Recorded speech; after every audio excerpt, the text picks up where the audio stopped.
சா விஸ்வநாதன் அவர்கள் எழுதிய நகைச்சுவை தொடர் வாஷிங்டனில் திருமணம். சாப்டர் 1. வா. அமெரிக்காவில் உள்ள மிஸ்ஸஸ் ராக்ஃபெல்லரின் நாத்தனார் பெண் லோரிட்டாவும், நியூயார்க் நகரில் உள்ள யுனெஸ்கோ ஸ்தாபனத்தில் பணிபுரியும் மிஸ்ஸஸ் மூர்த்தியின் மகள் வசந்தாவும் கலாசாலை தோழிகள், இணைப்பிரியா சிநேகிதிகள். கீழே தடுக்கி விழுவதாயிருந்தால் கூட இருவரும் சேர்ந்தாற்போல் பேசி வைத்து கொண்டுதான் விழுவார்கள். வசந்தாவுக்கு சாக்லேட் என்றால் உயிர், லோரிட்டாவுக்கு கமர்கட் என்றால் லைஃப். கமர்கட் very nice, I like it very much, English name போலவே இருக்கிறது என்று சொல்லி சொல்லி மகிழ்ந்து போவாள் லோரிட்டா. வசந்தா கும்பகோணத்தில் உள்ள தன் பெரியப்பாவுக்கு லெட்டர் எழுதி டின் டின்னாக கமர்கட்டுகளை நியூயார்க்குக்கு தருவித்து லோரிட்டாவிடம் கொடுப்பாள். அந்த பைத்தியக்கார பெண் ஆசையோடு கமர்கட்டுக்களை வாங்கி தின்றுவிட்டு வசந்தாவுக்கு விலை உயர்ந்த சாக்லேட்டுகளாக வாங்கி கொடுத்து கொண்டிருப்பாள். மிஸ்ஸஸ் ராக்ஃபெல்லரின் நாத்தனார் கேத்தரின், ஹஸ்பண்ட் ஹாரி ஹாப்ஸும் கும்பகோணம் டி.கே. மூர்த்தியும் ஒரே ஆஃபீஸில் உத்தியோகம் பார்த்து கொண்டிருந்தனர். அதனால் கேத்தரினுக்கும் மூர்த்தியின் மனைவி லோச்சனாவுக்கும் நட்பு ஏற்பட்டது. அந்த நட்பு நாளொரு ட்ரெஸ்ஸும் பொழுதொரு பவுடருமாக வளர்ந்து கொண்டிருந்தது. ஒரு சமயம் கேத்தரினின் நாய் இறந்து போன பொழுது மிஸ்ஸஸ் மூர்த்தி 3 நாள் தீட்டு காத்தாள். அதே போலவே மிஸ்ஸஸ் மூர்த்தியின் பனாரஸ் பட்டுப்புடவை சாயம் போய்விட்டது என்பதை அறிந்த கேத்தரின் துக்கம் விசாரிக்க வந்தாள். மிஸ்ஸஸ் மூர்த்தி அடிக்கடி மெட்ராஸ் ஸ்டேட்டின் அழகு பற்றி கேத்தரினிடம் அளந்து விடுவாள். எங்கள் தென்னிந்தியாவில் தென்னை மரங்கள் ரொம்ப ஒசத்தி, நியூயார்க் ஸ்கை ஸ்கிரேப்பர்களைப் போலவே உயரமாயிருக்கும். மரத்தின் உச்சியில் இளநீர் காய்கள் இருக்கும், அந்த காய்களுக்குள் வாட்டர் இருக்கும், அந்த வாட்டர் ரொம்ப ஸ்வீட்டாக இருக்கும் என்பாள். அப்படியா, அவ்வளவு உயரத்தில் போய் அந்த காய்களை எப்படி எடுப்பார்கள்? ஒவ்வொரு மரத்துக்கும் லிஃப்ட் இருக்குமா என்று வியப்புடன் விசாரிப்பாள் கேத்தரின். மிஸ்ஸஸ் மூர்த்தி சிரித்து கொண்டே, லிஃப்ட்டும் இருக்காது, படிக்கட்டும் இருக்காது. எங்கள் ஊரில் மனிதர்களே மளமளவென்று மரத்தின் உச்சிக்கு ஏறி போய்விடுவார்கள் என்பாள். இஸ் இட் வண்டர்ஃபுல், ஆச்சரியமாயிருக்கிறதே என்பாள் கேத்தரின். நீ ஒரு தடவை மெட்ராஸுக்கு வந்து பாரேன், அதெல்லாம் நேரில் தான் பார்க்க வேண்டும், சொல்லி தெரியாது என்றாள் மிஸ்ஸஸ் மூர்த்தி. எனக்கும் மெட்ராஸுக்கு வரவேண்டும் என்று ரொம்ப நாளாக ஆசைதான், அதற்கு நீதான் எனக்கு ஒரு வழி செய்ய வேண்டும் என்றாள் கேத்தரின். அடுத்த மாதம் என் டாக்டர் வசந்தாவுக்கு டாஞ்சூரில் மேரேஜ். பையனுக்கு டெல்லி செக்ரட்டேரியட்டில் வேலை. நீ, உன் ஹஸ்பண்ட், உன் டாக்டர் மூவரும் வந்து விடுங்களேன் என்றாள் மிஸ்ஸஸ் மூர்த்தி. ஷியோர் ஷியோர் என்றாள் கேத்தரின். டாஞ்சூர் என்றதும் கேத்தரின் மகள் லோரிட்டாவுக்கு சந்தோஷம் தாங்கவில்லை. அவள் வசந்தாவின் மூலமாக டாஞ்சூர் பற்றி ஏற்கனவே நிறைய கேள்விப்பட்டிருக்கிறாள். டாஞ்சூரில் வீதிகள் ரொம்ப குறுகலாக இருக்கும். 2 பேர் எதிரெதிராக வந்துவிட்டால் அவர்களில் ஒருவர் இன்னொருவரை குனிய சொல்லி பச்சை குதிரை தாண்டி கொண்டுதான் போக வேண்டும். கிரீன் ஹார்ஸ் ஜம்பிங் பார்ப்பதற்கு ரொம்ப வேடிக்கையாக இருக்கும். Tanjore temple very big temple. டெம்பிளில் உள்ள புல் வெரி வெரி பிக்.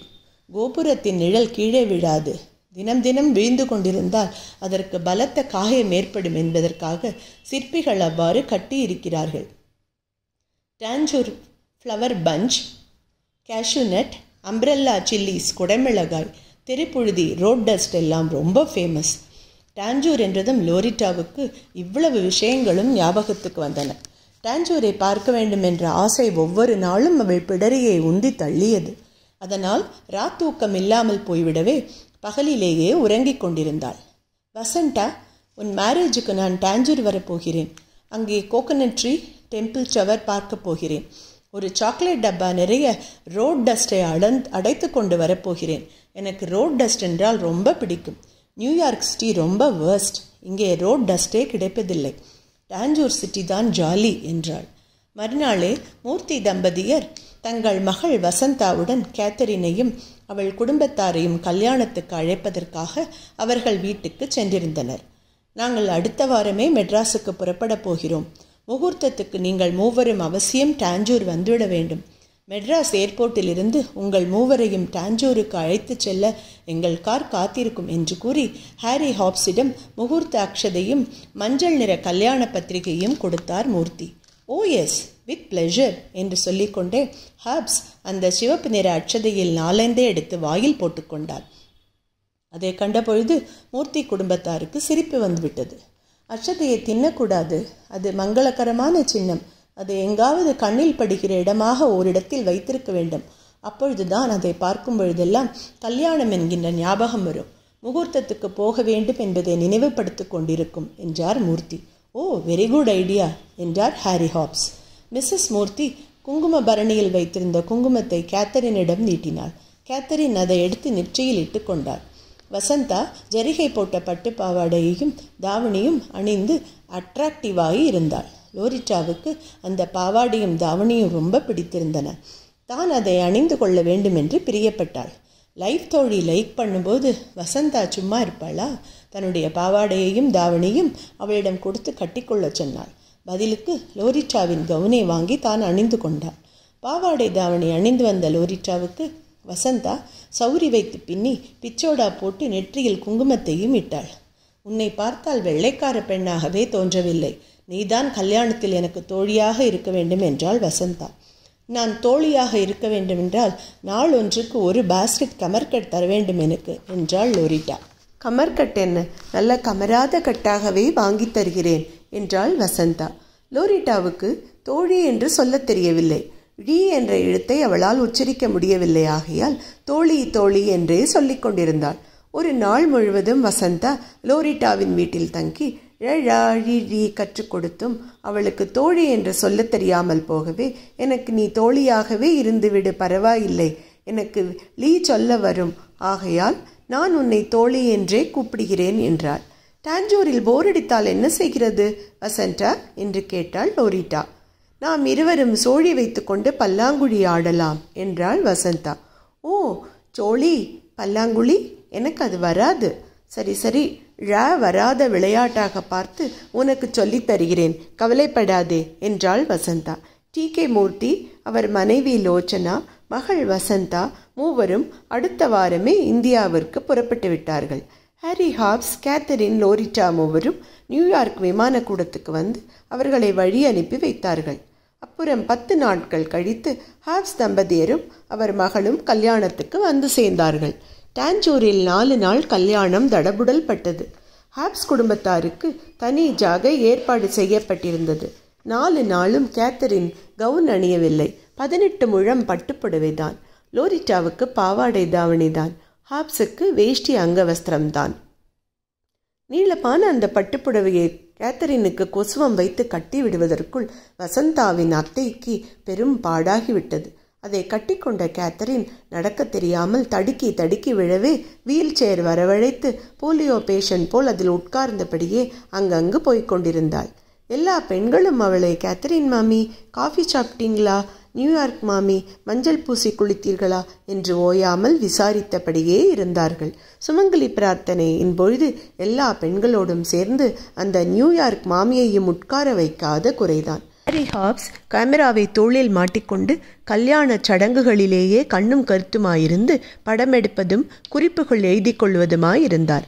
நாதசுரவாத்தியம், தவில், ஜால்ரா, தென்னங்கீற்று பந்தல், ஓமப்புகை, வாழைமரம், தாலிச்சரடு, அம்மிக்கல், அருந்ததி, மருதாணி, கண்மை இத்தனையும் பற்றி கேள்வி மேல் கேள்வியாக கேட்டு குறிப்பெடுத்து கொண்டார்.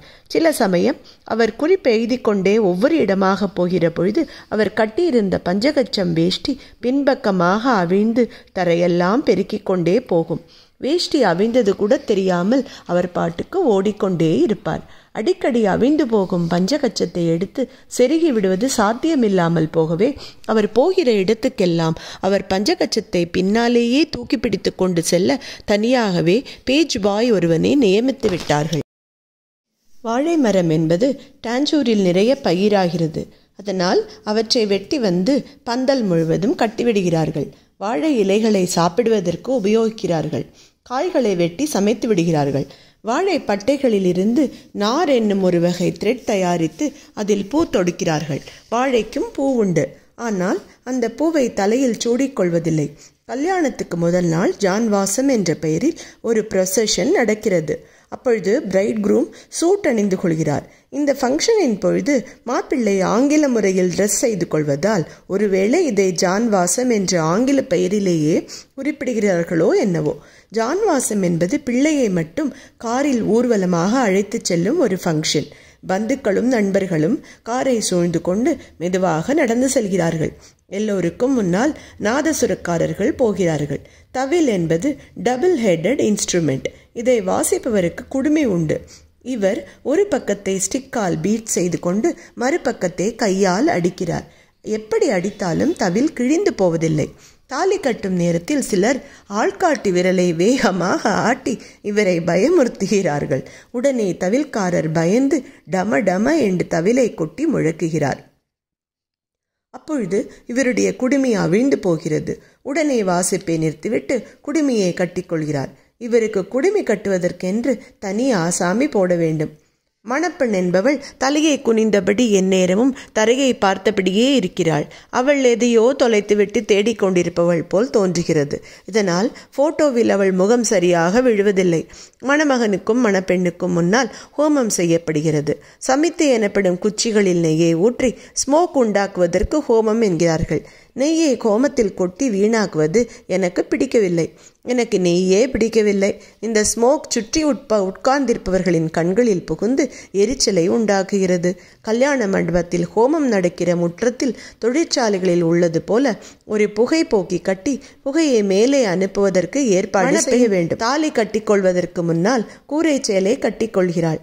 ஆங்கிலத்தில் இதை ரூஃப் சாரி என்று கூறலாம். மணப்பந்தலில் எல்லோரும் சம்மணம் போட்டுக்கொண்டு மாணிக்கணக்கில் உட்கார்ந்திருக்கிறார்கள். இவர்களுக்கெல்லாம் தட்சிணை என்கிற பூரி வழங்கப்படுகிறது. அதாவது 1 ரூபாய் 2 ரூபாய் டிப்ஸ் தரப்படுகிறது. இந்தியாவில் வேலை செய்யாமல் சும்மா உட்கார்ந்திருப்பவர்களுக்கெல்லாம் பணம் தருகிறார்கள். இது கொஞ்சம் கண்டிக்கத்தக்கது. ஆனாலும் சப்பனம் போட்டு உட்காரும் கலையில் இந்தியர்கள் வல்லவர்களாயிருக்கிறார்கள். இவ்வளவு நேரமாக மணப்பந்தலில் உட்கார்ந்திருப்பவர்கள் உடனே சாப்பாட்டுக்கும் அதே போஸில்தான் உட்காருகிறார்கள். இது எப்படித்தான் அவர்களால் முடிகிறதோ தெரியவில்லை. இப்படி சம்மணம் போட்டு கொண்டு உட்கார்ந்திருப்பதற்காக அவர்களுக்கு 2 ரூபாயும் கொடுக்கலாம், $200 கொடுக்கலாம். பந்தலில் கூடியிருப்பவர்கள் எந்நேரமும் சளசள என்று பேசிக்கொண்டிருக்கிறார்கள். அத்துடன் ஸ்திரீகள் புதுப்புடவைகளை கட்டிக்கொண்டு குறுக்கும் நெடுக்கும் அலையும் பொழுது உண்டாகும் சரக் சரக் என்ற புடவை சத்தம் வேறு. இதனாலெல்லாம் மந்திர சத்தம் நம் காதில் விழுவதில்லை. தாலி கட்டும்போது மணப்பெண் தன் தந்தையின் மடியில் உட்கார்ந்து கொள்கிறாள். மணமகன் மனைவியாக போகிறவளின் எதிரில் நின்று கொண்டு அவள் கழுத்தில் தாலியை கட்டுகிறான். இவ்வளவு நேரம் செலவு செய்து திருமணம் செய்து கொள்கிறவர்கள் தாலி கட்டிக்கொள்ளும் நேரத்தில் மணப்பெண் சௌகரியமாக உட்கார்ந்து கொள்வதற்கு ஒரு சோஃபா செட் வாங்கி போட்டிருக்கலாம். ரைஸ்களை அவ்வப்பொழுது மணமக்கள் தலையில் இறைக்கிறார்கள். ரைஸ் தான் தென்னிந்தியாவில் முக்கிய உணவுப் பொருள். இதை இப்படி வீணாக்குவது எனக்கு சரியாக படவில்லை. என்னிடம் கொடுத்த எல்லா அச்சதைகளையும் நான் வாயில் போட்டு தின்றுவிட்டேன். அரிசியை ராவாக சாப்பிடுவதற்கு ருச்சியாக இருக்கிறது. இதை வீணாக சாதமாக்கி கொடுத்து விடுகிறார்கள். இவ்வளவு அரிசிகளையும் பெரிய பெரிய பாத்திரங்களில் போட்டு கொதிக்க வைக்கிறார்கள். ஆனால் ஒரே ஒரு அரிசியை மட்டும்தான் கையில் எடுத்து நசுக்கி வெந்து போய்விட்டதா என்று பார்க்கிறார்கள். இதற்கு பதம் பார்ப்பது என்று சொல்கிறார்கள். ஒரே ஒரு பருக்கியை மட்டும் எடுத்து பதம் பார்த்துவிட்டு ஒரு பானை சோறும் வெந்துவிட்டது என்று எப்படித்தான் கண்டுபிடிக்கிறார்களோ தெரியவில்லை. சாப்பாட்டில் அப்பளம் என்னும் வட்டமான ஒரு வஸ்துவை போடுகிறார்கள். அதை எப்படி வட்டமாக செய்கிறார்கள், எப்படி நொறுங்காமல் செய்கிறார்கள் என்பதெல்லாம் விளங்காத மர்மங்களாயிருக்கின்றன. தென்னிந்தியாவில் பாட்டிமார்கள் என்றொரு கூட்டம் இருக்கின்றது. அவர்களால் தான் இவை தயாரிக்கப்படுகின்றனவாம். அப்பளம் தின்பதற்கு ருச்சியாக இருக்கிறது. நான் எவ்வளவோ முயன்றும் ஒரு அப்பளத்தை கூட அப்படியே முழுசாக வாயில் போட்டு விழுங்க முடியவில்லை. சாப்பிடுகிறவர்கள் இதை துண்டு துண்டாக்கி சாப்பிடுகிறார்கள். அப்பளத்தை உடைக்கும் பொழுது மிகவும் வருத்தமாக இருக்கிறது. ஏனெனில் துண்டுகளாக உடைத்து சாப்பிடுவதென்றால் அவ்வளவு பிரயாசைப்பட்டு வட்டமாக செய்திருக்க வேண்டிய அவசியமில்லை அல்லவா? இன்னும் ஜவ்வரிசி பாயசம், காரபூந்தி, பருப்பு தேங்காய், ஜாங்கிரி, இட்லி, கைமுறுக்கு இவை பற்றியும் புரிந்து கொள்வதே கடினமாக இருந்தது. இதெல்லாம் ஹாரி ஹாப்ஸ் எழுதி வைத்திருந்த குறிப்புகளிலிருந்து ஒரு பகுதிதான். 4 நாள் கல்யாணத்தையும் பார்த்து கழித்த பிறகு ஹாப்ஸ் தம்பதியர் தஞ்சாவூர் பெரிய கோவிலையும் கண்டு மகிழ்ந்துவிட்டு அமெரிக்காவுக்கு புறப்பட்டார்கள். அவர்களுக்கு ஒரு பாஸ்கெட் நிறைய சீர்முறுக்கு, அதிரசம், தேன்குழல் முதலிய கல்யாண பக்ஷணங்களை கொடுத்து அனுப்பினாள் லோச்சனா. அன்றைய விமானத்திலேயே ஹாரி ஹாப்ஸ் தம்பதியரும் லோரிட்டாவும் நியூயார்க் திரும்பி சென்றனர். மிஸ்ஸஸ் ராக்ஃபெல்லரிடம் டாஞ்சூரில் தாங்கள் கண்ட கல்யாண விமரிசைகளை பற்றி ஒரு டீட்டெயிலில் கூட விடாமல் 4 நாள் மூச்சு விடாமல் சொல்லி தீர்த்தார்கள். ஹாரி ஹாப்ஸ் தாம் எடுத்துச் சென்ற புகைப்படங்களையும் குறிப்புகளையும் காட்டினார். அவற்றையெல்லாம் கேட்க கேட்க, படிக்க படிக்க, பார்க்க பார்க்க மிஸ்ஸஸ் ராக்ஃபெல்லருக்கு ஒரே வியப்பாக இருந்தது. உடனேயே தென்னிந்தியர் கல்யாணம் ஒன்றை பார்க்க வேண்டும் போல் ஆசை ஏற்பட்டது. அவ்வளவுதான். அமெரிக்காவில் ஒரு தென்னிந்திய திருமணம் நடத்துவதற்கு உடனே ஏற்பாடு செய்யுங்கள் என்று தம்முடைய கணவரிடம் கேட்டுக்கொண்டார் அந்த சீமாட்டி. ஆமாம், நாங்கள் எவ்வளவுதான் வர்ணித்தாலும் அதையெல்லாம் உங்களால் புரிந்து கொள்ள முடியாது. தென்னிந்தியாவிலிருந்து ஒரு கல்யாண பார்ட்டியை வரவழைத்து கல்யாணத்தை இங்கேயே நடத்தி பார்த்தால்தான் எல்லாவற்றையும் விவரமாக தெரிந்து கொள்ள முடியும் என்றார் hops. Alright, very good idea என்றார் ராக்ஃபெல்லர். உடனே மிஸ்ஸஸ் ராக்ஃபெல்லர் புதுடெல்லியில் உள்ள தன் சிநேகிதியை ட்ரங்க் டெலிஃபோனில் அழைத்து அமெரிக்காவில் தென்னிந்திய திருமணம் ஒன்று நடத்துவதற்கு வேண்டிய ஏற்பாட்டை செய்ய வேண்டும், அதற்காக எவ்வளவு செலவானாலும் சரி என்றாள். Stay tuned for the second chapter.